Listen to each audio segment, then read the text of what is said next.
여러분 안녕하세요. 트렌드 코리아 톡톡 진행을 맡은 노무아입니다.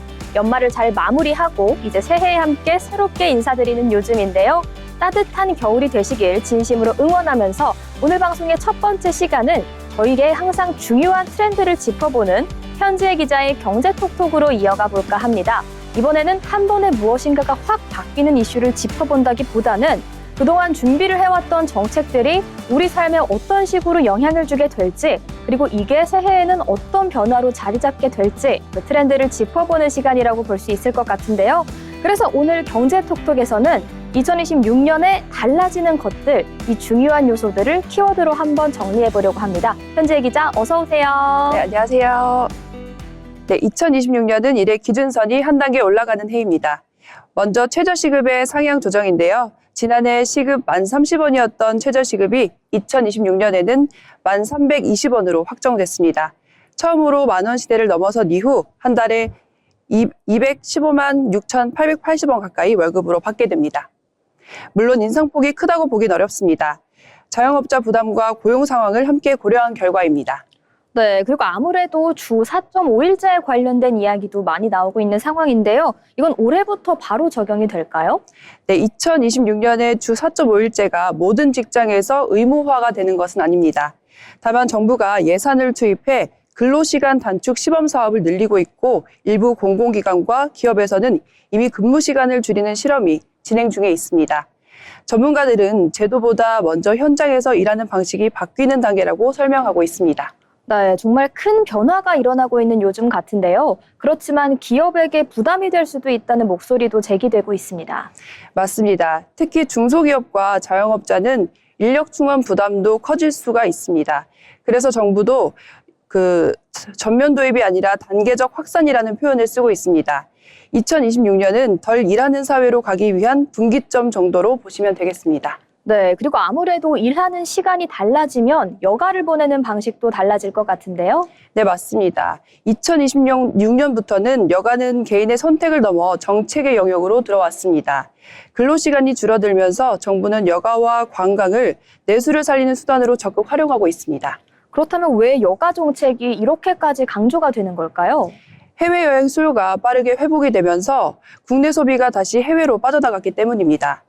정부 입장에서는 국내에서 쓰는 소비를 어떻게든 붙잡아야 하는 상황입니다. 그래서 짧게 쉬고 자주 움직이고 국내에서 소비할 수 있도록 만드는 구조에 정책적으로 힘을 싣고 있는 겁니다. 체감은 어떤 식으로 나타나는 상황일까요? 장거리 여행보다는 근교 여행, 그리고 당일치기, 1박 여행, 생활형 여가가 늘어날 가능성이 클 것으로 기대하고 있습니다. 여가 시간이 늘어난다기보다 여가를 쓰는 방식이 바뀐다고 이해하시면 되겠습니다. 네, 이렇게 2026년의 트렌드, 노동과 여가에 대해서 간단히 짚어봤는데요. 이번에는 그 다음으로 중요한 영역이죠. 주거와 금융입니다. 집과 대출, 그리고 전세와 같은 문제에 대해서는 시청자들에 대한 관심이 특히 높은 분야라고 할 수 있는데 2026년에는 어떤 변화가 찾아올까요? 네, 핵심부터 말씀드리면 2026년의 주거와 금융정책은 집값을 잡겠다기보다는 주거 부담을 관리하겠다는 방향입니다. 공급과 대출, 그리고 지원 정책이 조금씩 조정됩니다. 네, 먼저 주거 쪽부터 살펴보자면 공급 대책과 관련된 정책이 나온다는 보도가 있었습니다. 네, 정부는 주택 공급 대책을 연말 전후로 발표하겠다고 밝혔습니다.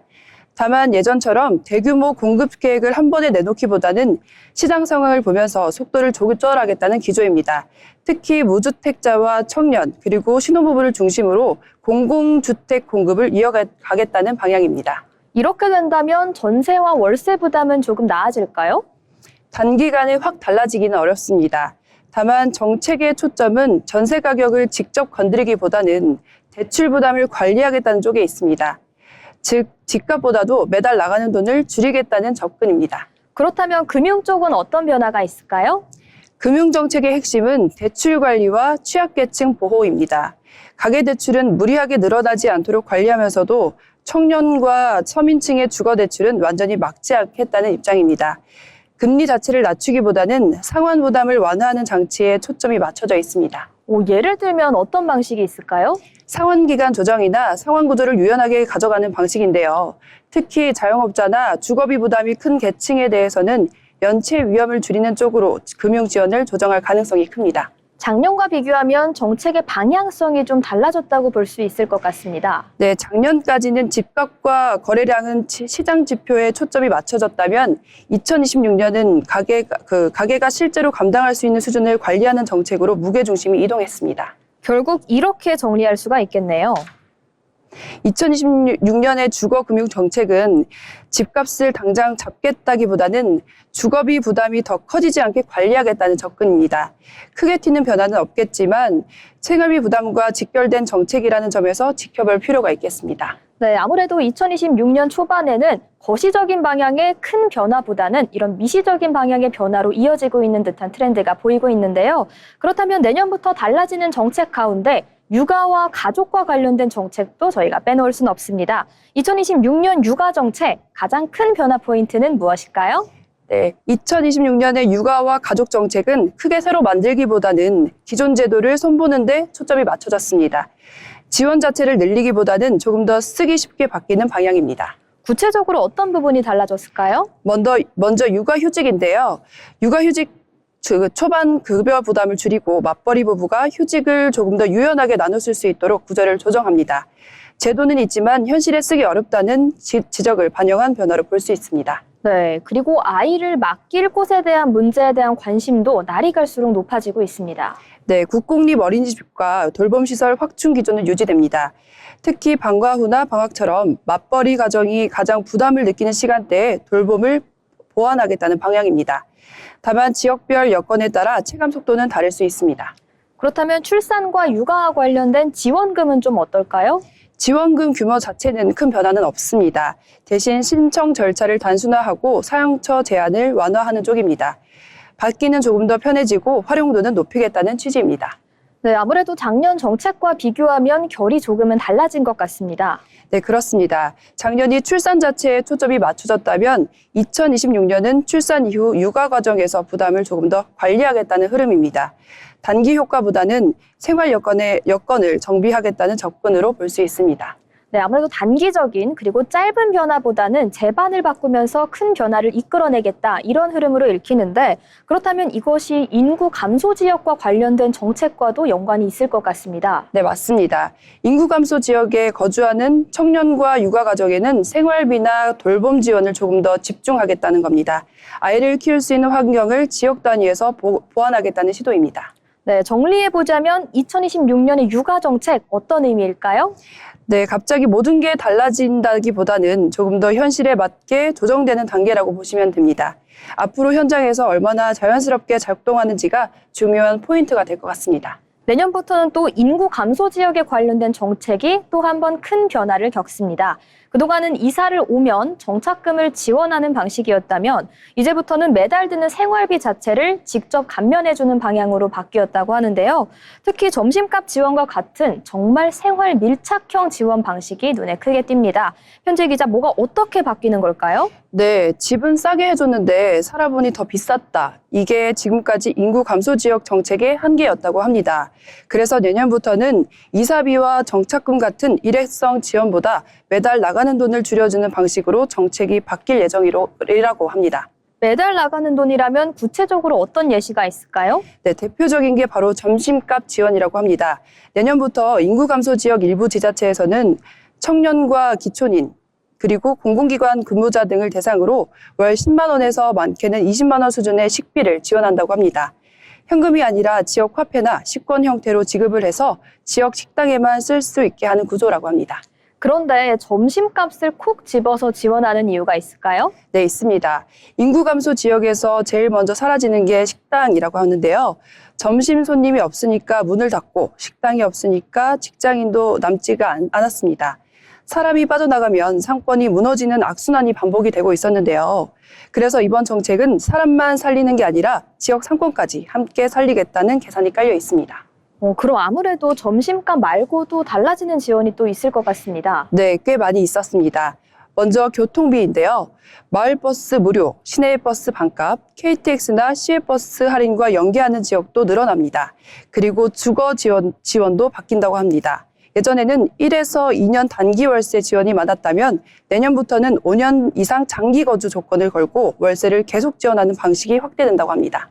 결국 잠깐 살다 가라 이런 느낌이 아니고 아예 우리 지역에 눌러 앉아라 이런 방식의 지원인 것 같습니다. 네, 맞습니다. 전문가들 공통된 말이 이겁니다. 사람은 한 번 받는 돈보다 매달 나가는 돈이 줄어들 때 남는다라고 합니다. 그래서 2026년 인구 감소 지역 정책은 정착금 정책의 실패를 인정하고 생활유지형 정책으로 방향을 튼 겁니다. 정리해보자면 올해는 새로운 정책이 급변하는 해라기보다는 이미 예고되어 있던 변화들이 우리의 일상 속으로 침투하는 한 해가 될 것 같습니다. 이렇게 2026년의 정책 방향성의 트렌드 편지혜 기자와 함께 지켜봤습니다. 지금까지 편지혜 기자의 경제톡톡이었습니다.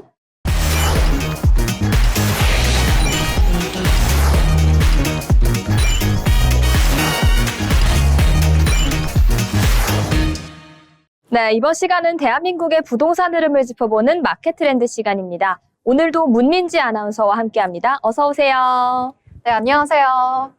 네, 오늘은 아파트 이야기에서 잠시 벗어나서요. 요즘 부동산 3단과 이 검색량이 크게 늘어난 주제죠. 오피스텔에 대한 이야기를 해보려고 합니다.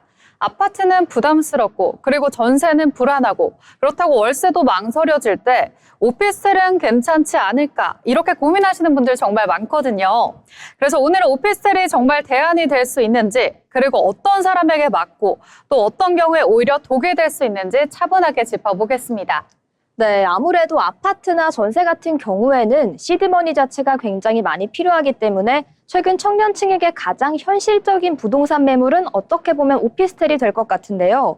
그래서인지 확실히 요즘 오피스텔과 관련된 문의가 좀 많이 늘어난 것 같습니다. 네, 맞습니다. 특히 1, 2인 가구 같은 경우에 혼자 사는 기간이 길어진 분들, 그리고 아직 주거를 확정하기 어려운 분들 사이에서 오피스텔이 다시 대안으로 떠오르고 있습니다. 예전에는 오피스텔을 투자 상품으로 보는 시각이 강했다면 요즘은 당장 내가 살 집이라는 관점에서 다시 보게 된 거죠. 오피스텔을 향한 그 시선의 전환이 눈에 띄는 것 같은데 그렇다면 왜 이렇게 요즘에 오피스텔의 수요가 늘어나는 걸까요? 네, 가장 많이 바뀐 이유는 삶의 방식이 바뀌었기 때문입니다. 과거처럼 결혼을 하고 그리고 내 집 마련을 한 다음에 정착하고 이 흐름이 당연하지 않은 시대가 왔고요. 직장 이동이라든지 그리고 근무 형태라든지 혼자 사는 기간도 훨씬 길어졌습니다. 이런 상황에서 크지 않아도 되고 위치도 좋고 관리도 편하고 바로 들어가서 살 수 있는 집에 대한 수요가 자연스럽게 늘어나고 있는 겁니다. 오피스텔은 이 조건에 가장 빠르게 반응하고 있는 상품이죠. 근데 그래도 아파트랑은 좀 다른 부분이 있을 것 같습니다. 네, 그 부분에 대해서 좀 말씀을 드려보도록 하겠습니다. 가장 많이 오해하고 있는 부분인데요. 오피스텔은 작은 아파트가 아닙니다. 법적으로 업무시설로 분류되는 경우도 많고요. 그리고 주거용으로 쓰더라도 관리 체계라든지 세금 구조, 그리고 대출 조건이 아파트와 다를 수가 있습니다. 그래서 아파트 기준으로만 비교를 한다면 왜 이래? 라는 생각이 들 수도 있지만 처음부터 다른 성격의 주거 공간으로 보시는 게 맞겠습니다. 아예 처음부터 다른 시선으로 접근하는 게 중요하다 이런 말씀을 전해주셨는데요. 그래도 많은 분들이 요즘 오피스텔은 거의 아파트랑 똑같다 이렇게 생각을 하시더라고요. 네, 맞습니다. 착각을 하는 데는 이유가 있겠죠. 최근 오피스텔 같은 경우에는요, 주거형 평면, 그리고 빌트인 가전, 커뮤니티 시설, 이런 부분들이 아파트와 굉장히 비슷한 외관을 가지고 있습니다. 그래서 이런 요소들을 적극적으로 가져왔기 때문에 겉으로 보면 이 정도면 아파트 아니야? 라고 생각을 하실 수가 있는데 중요한 건 겉모습이 아니라 기준입니다. 아파트는 주거를 전제로 설계가 되고 제도가 만들어진 반면에 오피스텔은 제도와 규제의 출발점이 다릅니다. 그래서 입주 이후에 생각보다 관리비가 왜 이렇게 많이 나오는지 그리고 대출은 왜 생각보다 적게 나오는지 이런 질문들이 뒤늦게 생기는 경우가 많습니다. 그러니까 오피스텔이 나빠서가 아니라 아파트 기준으로 기대를 했기 때문에 생기는 괴리라고 보는 게 맞겠죠. 네, 그럼 그렇다면 실제로 가장 많이 놓치는 건 무엇일까요? 네, 당연 관리비와 이 공간에 대한 체감이 되겠습니다. 오피스텔은 전용 면적이 작죠. 그리고 공용 면적 비중이 큰 경우가 많아서 숫자보다는 면적보다 실제 생활 공간이 더 좁게 느껴질 수가 있겠습니다. 특히나 관리비 같은 경우에도요. 경비, 그리고 공용 전기, 냉난방, 엘리베이터 이런 비용들이 포함되는 경우가 많기 때문에 월 고정비 부담이 생각보다 크게 느껴질 수가 있습니다. 그래서 오피스텔은 매매가나 보증금보다 매달 얼마나 나가는지를 중요하게 보셔야 됩니다. 아무래도 아파트와 비슷한 점이 있으면서도 이런 부분에서 확실한 차이점이 나기 때문에 이 오피스텔 투자에 관심을 갖고 계신 분들이라면 방금 민지 아나운서가 짚어준 포인트를 유의 깊게 살펴보시면 좋을 것 같은데요. 그렇다면 실거주를 볼 때 어떤 방면을 가장 현실적으로 살펴봐야 될까요? 네, 많은 분들이 매매가라든지 그리고 보증금에만 집중하는 경향이 있는데요. 오피스텔은 그보다 생활하면서 드는 비용에 좀 초점을 두시는 게 좋겠습니다. 예를 들어서 아파트는 관리비가 계절에 따라서 좀 다르게 변동된다면 오피스텔은 냉난방 방식 그리고 공용 전기 비중, 24시간 관리 인력 여부에 따라서요. 매달 고정적으로 체감되는 비중이 큽니다. 또 하나 중요한 건 소음과 생활 동선입니다. 오피스텔은 주거와 업무 그리고 상업시설이 섞인 경우도 많아서 엘리베이터 대기시간, 야간 소음 그리고 주차 동선 같은 부분에서 생각보다 스트레스 받는 부분들이 많은 거죠. 그래서 오피스텔은 집이 예쁜가 보다 이 생활이 내가 반복해도 괜찮은가 이 부분을 계속해서 반복해서 보는 게 좋겠습니다. 네, 아무래도 장점도 있지만 그만큼 독특한 단점들도 많이 갖고 있기 때문에 오피스텔에 관심을 갖고 계신 분들이라면 말씀해 주신 것처럼 단순히 예뻐서가 아닌 내가 이 공간에서 생활을 지속할 수 있을까 이 포인트를 중점으로 봐주시면 될 것 같은데요. 그럼에도 불구하고 오피스텔의 인기는 끊이지가 않습니다. 그럼에도 선택을 하시는 분들이 많은데 어떻게 생각하시나요? 네, 오피스텔을 계속해서 선택하는 이유는 아무래도 라이프 스타일이 잘 맞기 때문입니다. 출퇴근 동선이 중요하거나 그리고 늦은 기가가 잦거나 그리고 보안과 관리의 편의성을 중시하는 분들 혹은 지금 크게 집에 투자하고 싶지 않다라는 분들에게 오피스텔은 굉장히 현실적인 대안이 됩니다. 집을 자산보다 생활 인프라로 보는 시선이 커진 것도 영향을 주고 있는 거죠. 확실히 젊은 세대의 생활 패턴이 달라지고 집을 자산이 아니라 생활 방식으로 보는 방향이 달라지면서 이런 현상들이 생기는 것 같은데요. 그렇다면 오피스텔이 특히 잘 맞는 사람도 있고 반면에 특히 조심해야 될 사람도 있을 것 같습니다. 이 포인트 혹시 분석 가능하실까요? 네, 이 부분을 정리해서 말씀을 드려보도록 하겠습니다. 오피스텔이 잘 맞는 사람은요, 주거 공간이 비교적 명확하고 직장이나 생활 반경이 가까운 분들입니다. 또 집을 투자보다는 편하게 머무는 공간으로 생각하시는 분들이 오피스텔이 충분히 좋은 대안이 되실 수 있을 것 같고요. 반대로 가족 구성 변화가 예정돼 있거나 공간 확장이 또 필요하거나 장기 거주를 전제로 집을 고르는 분들에겐 오피스텔이 오히려 답답한 선택이 될 수가 있겠습니다. 그래서 오피스텔은 괜찮다, 안 괜찮다 문제가 아니라 나에게 맞느냐, 그 문제로 보시는 게 좋겠습니다. 결국 다른 투자처럼 오피스텔 역시 그 케이스 바이 케이스라는 단어가 정말 잘 어울리는 것 같습니다. 그렇다면 그리고 오피스텔이 평생 살 집은 아닌 경우도 있을 것 같은데요. 네, 맞습니다. 오피스텔은 평생 우리가 살 종착지라기보다는 인생의 한 구간을 위한 집에 가깝습니다. 그래서 이 집에 내가 얼마나 살 생각인지, 그리고 다음 단계는 무엇인지, 그리고 아파트보다 훨씬 더 중요하다라고 보실 수가 있겠습니다. 언젠가는 내가 이사 갈 집이다라고 전제를 두고요. 선택해야 후회가 적겠습니다. 네, 일시적으로 거주는 하고 단순히 예쁜 것보다는 생활 패턴이 중요한 그런 현실적인 대안이면서도 내가 이 오피스텔에 평생 살 것은 아니다. 이런 마인드셋을 가지는 게 중요하다. 이 정도로 요약해 볼 수 있을 것 같은데요. 그렇다면 시청자분들이 직접 판단하실 수 있게 이 오피스텔과 관련된 점 몇 가지를 정리해 주신다면 어떻게 될까요? 네, 여러분들께 제가 딱 3가지 정리해서 말씀을 드려보도록 하겠습니다. 먼저 첫 번째로는 지금 내 생활 패턴에 맞는 구조인가? 그리고 두 번째로는 관리비를 포함한 고정비를 감당할 수 있겠는가? 세 번째는 이 집의 이후의 계획이 그려지는가? 이 3가지의 답이 된다면 오피스텔은 충분히 좋은 선택이 될 수가 있겠습니다. 네, 결국 핵심은 지금 내 상황이다. 이런 말씀이시겠죠? 네, 맞습니다.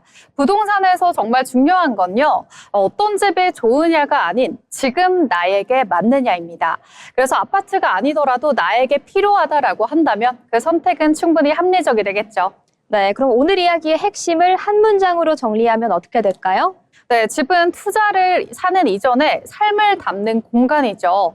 그래서 뉴스 속의 기준보다는 내 생활이 편해지는 선택인지, 그리고 그 질문을 한 번 더 던져보시면 판단이 쉬워질 것 같습니다. 네, 오늘은 이렇게 문민지 아나운서와 함께 오피스텔을 둘러싼 현실적인 선택 방법에 대해서 알아보는 시간을 가졌습니다. 다음 시간에도 저희는 조금 더 알찬 부동산 정보로 돌아오겠습니다. 지금까지 마켓트렌드였습니다.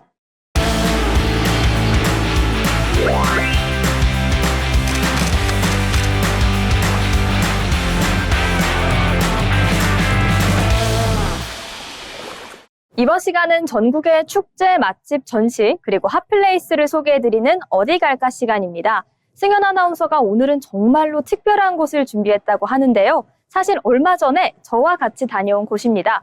저도 여전히 그곳의 여운에서 헤어나오지 못하고 있는데 승현 아나운서 오늘은 어디로 떠나볼까요? 네, 저도 무아 아나운서와 다녀온 그곳이 아직도 마음에서 떠나지 못하고 있는데요. 네, 무아 아나운서와 출장으로 시작된 도쿄였죠. 분 단위로 움직이던 일정 사이에 딱 하루 완전히 비어있는 휴일이 생겼거든요. 그래서 저희는 그 하루를 도쿄하면 가장 먼저 떠오르는 곳에 써봤습니다. 안녕하세요. 저는 일본 도쿄에 와 있습니다. 도쿄하면 디즈니잖아요. 디즈니랜드와 디즈니시 두 가지가 있는데 도쿄에만 있다는 디즈니시에 골라서 와봤습니다. 늦게 와서 어둡지만 퍼레이드도 있고 정말 늦게까지 아름다운 곳인데요. 제 뒤에 있는 긴 줄 보이시나요?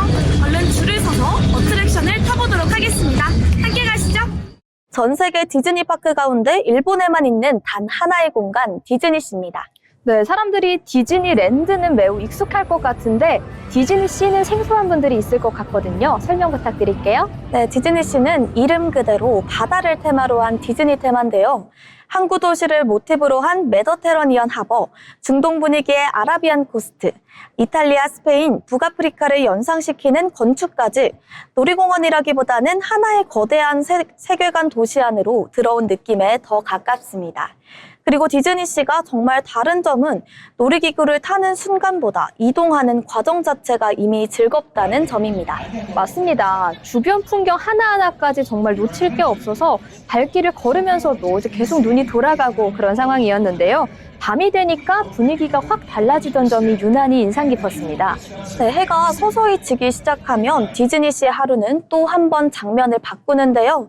하늘 위로 폭죽이 연이어 터지고 그 빛이 바다 위로 번지면서 주변 건물과 항구 전체를 천천히 물들입니다. 이 순간이 특별한 건 어디 한 곳에 서서 보는 불꽃놀이가 아니라 걷는 길 위에서 자연스럽게 마주치게 된다는 점인데요. 어트랙션으로 이동하던 중에도 다리를 건너는 순간에도 고개를 들면 어느새 하늘이 반짝거리고 있습니다. 그래서 이곳에는 일정이 잠시 멈추고 사람들의 발걸음도 함께 느려지는데요. 저희도 그렇게 걷다가 말없이 멈춰서서 잠시 하늘을 올려다보게 되더라고요. 맞습니다. 폭죽이 정말 아름다웠는데요. 이뿐만 아니라 디즈니 작품 테마들을 정말 잘 구현해낸 어트랙션들도 있었습니다. 라푼젤이 특히 기억이 남는데요. 네, 라푼젤 어트랙션은 저희가 직접 타본 기구인데요. 보트에 올라타는 순간부터 이건 놀이기구라는 느낌보다는 와, 내가 라푼젤의 이야기 속에 들어간다 이런 느낌이 강하게 들었는데요. 물 위를 천천히 이동하며 성 안에 홀로 남아 노래하던 라푼젤의 모습이 먼저 펼쳐지고 이내 왕자를 만나 처음으로 세상 밖으로 나아가는 장면들이 차분하게 이어집니다. 장면 하나하나가 빠르게 지나가지 않고 마치 영화의 한 컷처럼 눈앞에서 천천히 흘러가는데요. 그리고 보트가 점점 더 깊숙이 들어갈수록 빛과 음악, 공간이 어우러지면서 이야기의 감정선도 자연스럽게 따라가게 됩니다.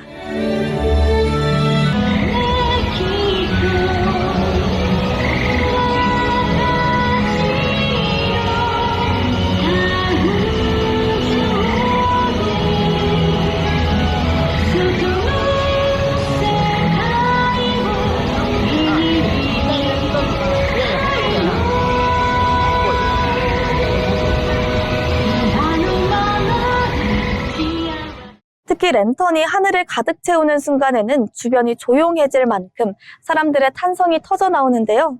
저는 라푼젤을 좋아해서 기대하고 탔던 어트랙션인데 놀이기구를 탔다기보다는 라푼젤 한 편의 영화를 끝까지 보고 나왔다 이런 느낌이 강하게 들었습니다.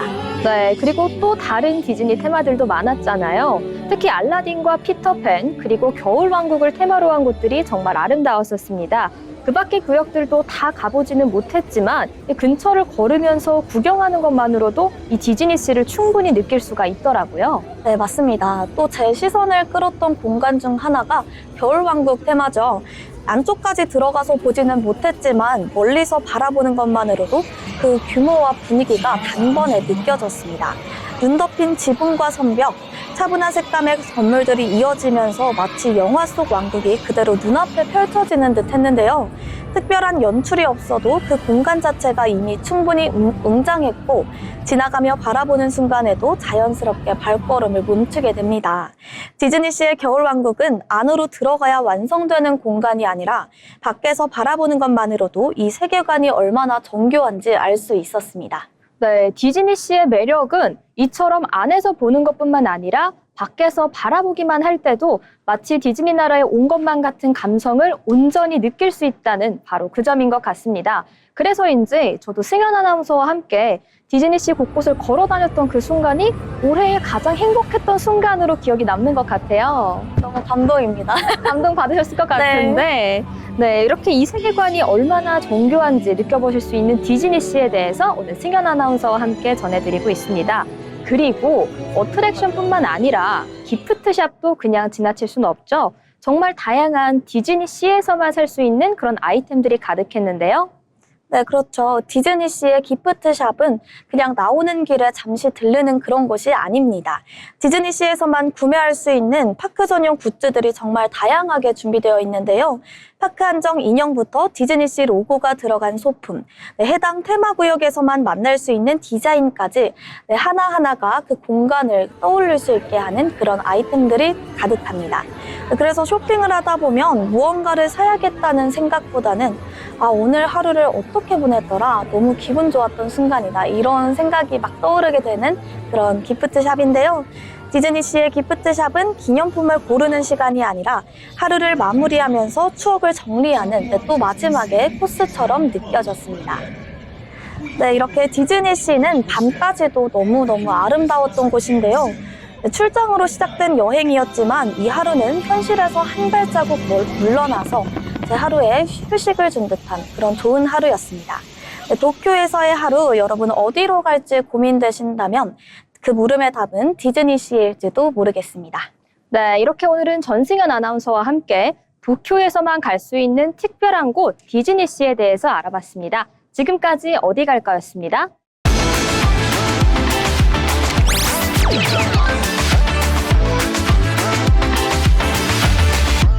네, 지금 주목해야 할 이슈들을 한눈에 살펴보는 트렌드 이슈 시간입니다. 첫 번째 이슈입니다. 뉴욕 맨해튼의 센트럴파크가 눈에 뒤덮여 새하얗게 변했습니다. 11cm의 눈이 내려 2020년 이후 가장 많은 적설량을 기록한 건데요. 뉴욕 등 미 동북부에 3년 만에 최대 폭설이 쏟아지며 뉴욕과 뉴저지에 기상 비상사태가 선포됐습니다. 이틀째 항공과 도로교통 대란이 일어났다고 현지 언론은 전하고 있습니다. 항공기 추적 사이트 플라이트 어웨어에 따르면 미국 동북부에선 국내선과 국제항공편이 10,000건가량이 지연됐고 1,000편 이상의 운항이 취소됐습니다.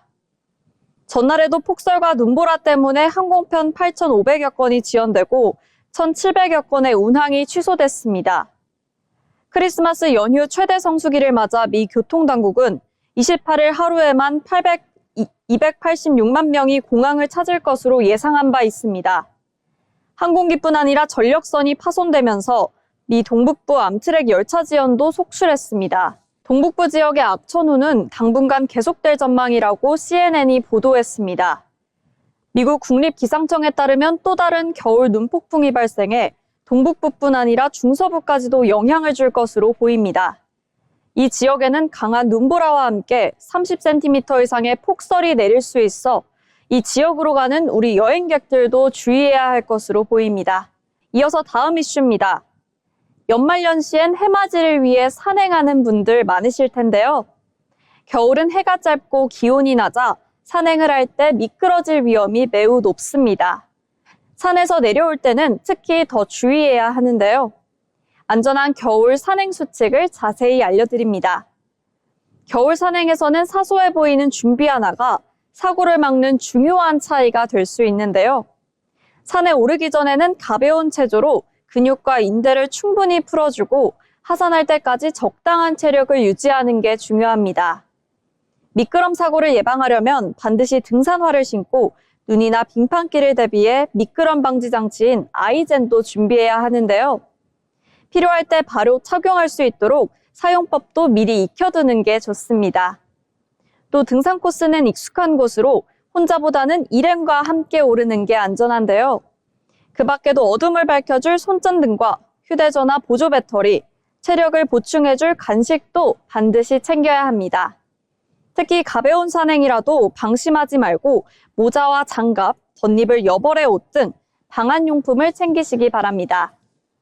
만약 질환을 앓고 있다면 상비약을 반드시 챙기고 몸이 이상하다는 느낌이 들면 무리하지 말고 즉시 하산해야 합니다. 중요한 건 정상에 섰느냐가 아니라 무사히 돌아왔느냐입니다. 겨울산에서는 무리하지 않고 욕심을 내려놓는 용기가 자신을 지킬 수 있는 선택이 될 수 있는데요. 그 한 번의 판단이 사고를 막는 가장 확실한 방법입니다. 겨울산에선 예상치 못한 상황이 생길 수 있는 만큼 시간과 마음의 여유를 가지시고 안전한 산행하시길 바랍니다. 네, 이어서 오늘의 마지막 이슈 전해드리겠습니다. 바쁜 출근길, 등굣길에 아침 식사를 거르는 일상, 여러분들도 그러시나요? 아침은 원래 귀찮은 것 아니냐며 습관처럼 넘겨왔다면 다시 생각해 보실 필요가 있겠습니다. 출근과 등교 준비로 분주한 아침 시간에는 아무리 바빠도 엄마는 아이들과의 식사를 빼놓을 수 없습니다. 그런데 아침 식사 결식률을 보면 6세에서 11세가 16.6%, 12세에서 18세는 45.5%나 되고 꾸준히 증가 추세를 보이고 있습니다. 동국대병원 연구진은 국민건강영양조사 8년치 자료를 토대로 아침 식사가 초등학생의 비만과 심혈관 질환에 미치는 영향을 분석했습니다. 주당 아침 식사 횟수가 2회 이하인 학생들은 5회 이상인 학생들보다 평균 체질량 지수가 높고 허리둘레가 길었으며 비만 비율은 1.8배였습니다. 혈압과 공복 혈당 수치도 주 2회 이하 학생들이 높습니다. 아침 식사 빈도가 높을수록 상위권 학생들의 비율이 높고 하위권 비율이 낮아 아침 식사 횟수와 학업 성취도가 정비례 관계를 보였습니다. 전 세계 36개 논문을 분석한 영국 리즈 대학교의 연구에서도 둘은 일관성 되게 양의 상관관계를 나타냈습니다. 아침 식사는 정신건강과도 밀접하게 연관됩니다. 중고등학생 약 16만 명을 대상으로 연구에서는 아침 식사를 전혀 하지 않는 청소년의 스트레스, 슬픔과 절망감, 외로움 경험 비율이 가장 높았습니다. 심지어는 자살 생각 비율도 결식 청소년이 가장 높게 나왔습니다. 공복 상태가 스트레스 호르몬을 분비해 짜증이나 불안을 유발하는 반면 아침 식사는 안정감과 행복감을 주기 때문이었습니다. 전문가들은 학생과 학부모에게 영양 교육을 실행할수록 아침 식사 빈도도 높게 나타났으며 영양과 식사 습관에 대한 교육이 적극적으로 이뤄져야 한다고 말했습니다. 네, 이렇게 아침 한 끼가 바꿀 수 있는 아이들의 몸과 마음, 아침 식사는 선택이 아니라 투자라는 사실까지 확인했습니다. 새해를 맞이해 올해는 아침밥을 잘 챙겨 먹는 습관을 길러보는 것 어떨까요? 이상으로 트렌드 이슈 마칩니다.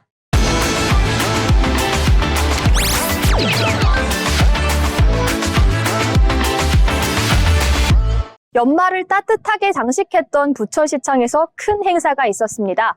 바로 부천시청 그리고 부천시 장애인협회가 협력해서 구성된 지체장애인 장학생들에게 장학증서와 후원금을 전달하는 의미 있는 행사였는데요. 저도 이곳에 다녀오면서 올 한 해를 조금 더 따뜻하게 마무리하고 새해를 새롭게 시작할 수 있는 좋은 기운을 받아왔던 것 같습니다. 그런데 이 행사에 앞서서 정말 다양한 분야의 가수분들이 오셔서 이 행사를 빛내주는 축하 공연을 진행하셨는데요. 저희와 함께 그 축하 공연 영상 같이 시청하시죠.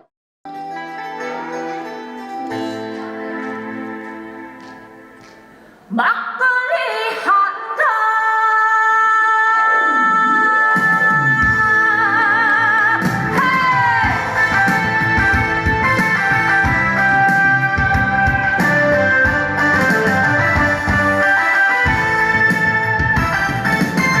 온 동네 소문났던 전덕그러기 막내 아들 장가 가던 날 네가 빠졌다며 덩실덩실 주던 우리 아버지 우리 아들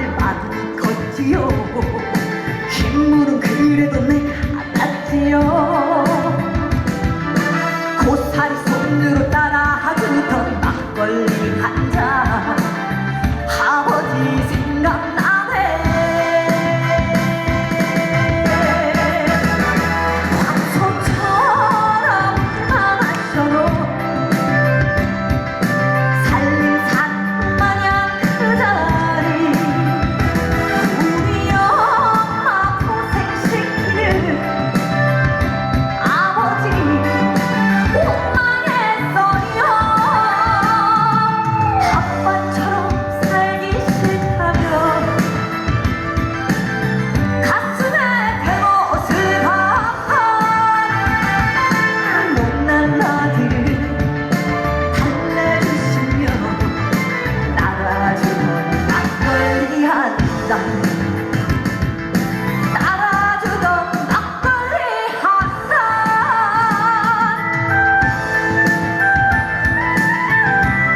첫 곡 들어갑니다. 저희 타이틀곡 블루라군이라는 곡인데 라틴풍의 리듬감 있는 곡인데 한번 즐겨봐 주시면 좋을 것 같습니다.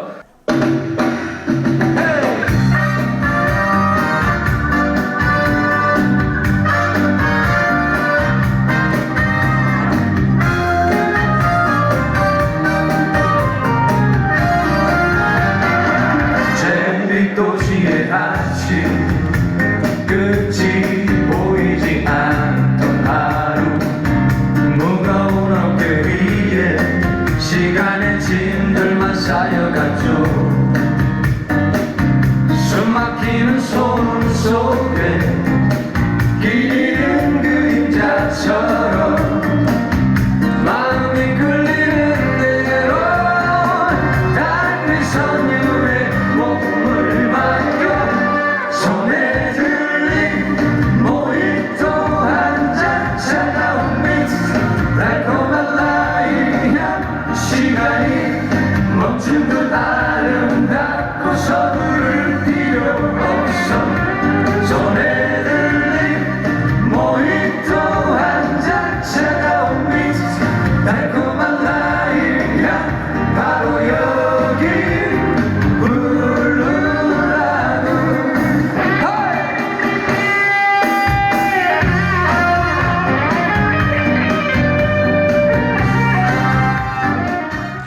이렇게 할 때 따따블로 따따블로 같이 해주셔야 돼. 아셨죠?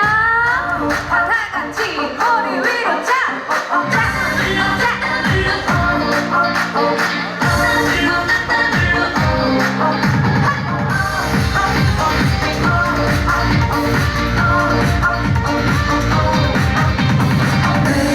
나를 모르니 여를 모르니 숨겨붙이고 내 손처럼 너를 지켜니 항상 그러니 난 항상 그러니 머리카락 너를 다시 붙였어 너를 그래 다른 것을 너와는 속도가 못해 미련 곰탱이 미련 곰탱이 하지만 너를 사랑해 와우 따따블로 따따블로 사랑해줘 따따블로 안아줄게 사랑하는 너를 위해 전부 다줄 거야 따따블로 사랑해줘 따따블로 하지 말고 아름다운 오늘 밤에 따따블로 사랑하고 싶어. 자, 이렇게 즐거운 시간 보내고 계신가요? 그렇다면 소리 한번 질러볼까요?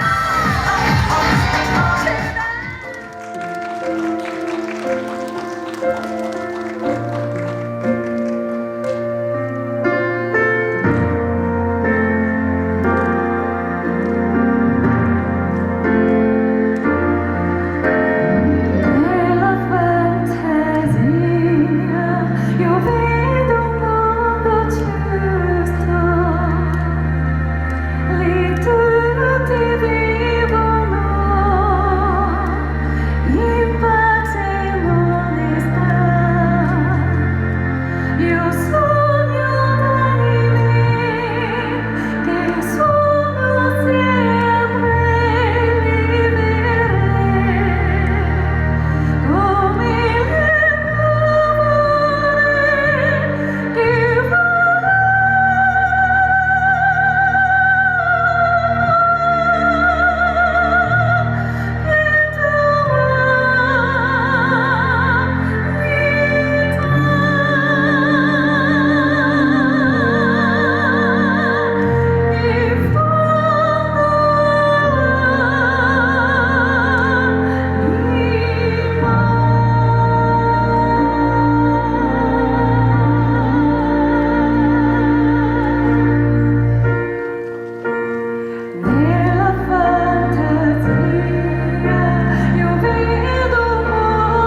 좋은 일 하다 보면은 노래 부를 일이 많잖아요. 그래서 어려운 이웃들에게 고아원, 양로원, 독거노인, 장애인 이런 분들에게 노래를 불러드리기 위해서 기업인 가수로 활동하고 계신데 KBS 아침마당, 노래가 좋아 등 많은 프로그램에 출연하시면서 또 인기를 얻고 있는 분인데 인사 좀 부탁드리겠습니다.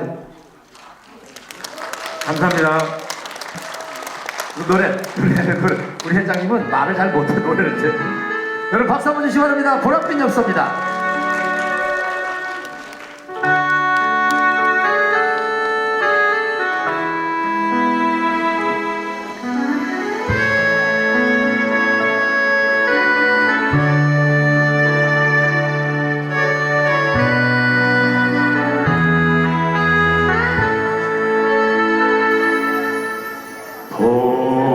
보랏빛 엽서에 실려온 향기는 당신의 눈물인가 이별의 마음인가 한숨 속에 묻힌 사연 지워보려 해도 떠나버린 당신만 붙잡을 수 없네. 오늘도 가버린 당신의 생각에 눈물로써 내려가 얼룩짐이 기천네 목을 그대 모습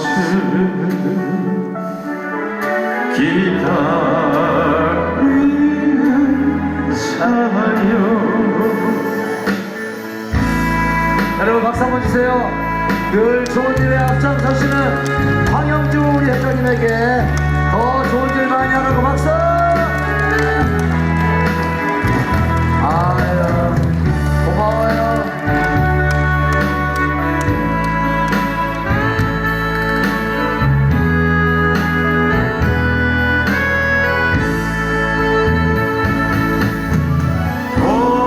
오늘도 가버린 당신의 생각에 눈물로써 내려가 얼룩짐이 기창에 다시 내 모습 기다리는 사요. 오늘도 가버린 당신의 생각에 눈물로써 내려가 얼룩짐이 긴장해 다시 못 볼 내 모습 기다리는 사요. 다시 못 볼 내 모습 기다리는 사요.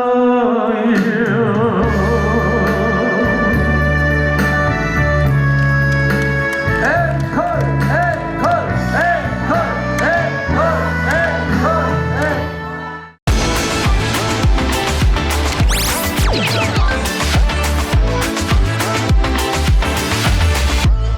네, 트렌드 코리아의 새해 첫 방송, 저희가 오늘 준비한 내용은 여기까지입니다. 올 한 해도 작년처럼 따뜻하고 정말 의미 있는 추억들로 가득한 한 해가 되기를 저희가 올해도 함께 같이 옆에서 응원하도록 하겠습니다. 오늘 저희가 다양한 내용들을 전해드렸는데요.